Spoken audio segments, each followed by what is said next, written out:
दोस्तों, किसी ने बड़े कमाल की बात कही है कि अपनी असली सच्चाई को कभी भी छिपाना नहीं चाहिए। नमस्कार दोस्तों, मैं हूं आपका दोस्त विपिन और आज की कहानी है एक धोबी और उसके गधे की।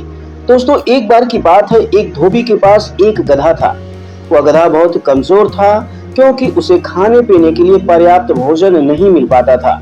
एक दिन धोबी को एक मरा हुआ बाघ मिल गया। धोबी के मन में एक योजना आई। उसने सोचा, अगर मैं गधे के ऊपर इस बाघ की खाल को डाल दूं, तो लोग इसे असली बाघ समझेंगे और इससे डरकर भाग जाएंगे। ऐसे में गधा आराम से खेतों में चर सकेगा। धोबी ने अपनी योजना पर अमल किया।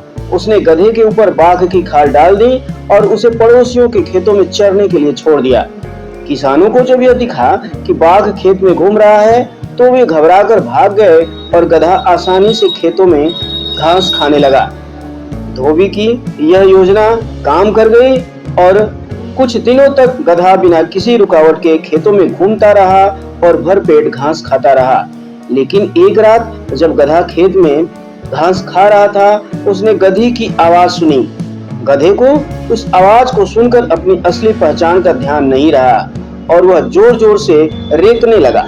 गधे की आवाज सुनकर किसानों को उसकी असलियत का पता चल गया। वे समझ गए कि ये असली बाघ नहीं है, बल्कि एक गधा है। गुस्साए किसानों ने गधे को पकड़ लिया और उसकी बहुत ही पिटाई की।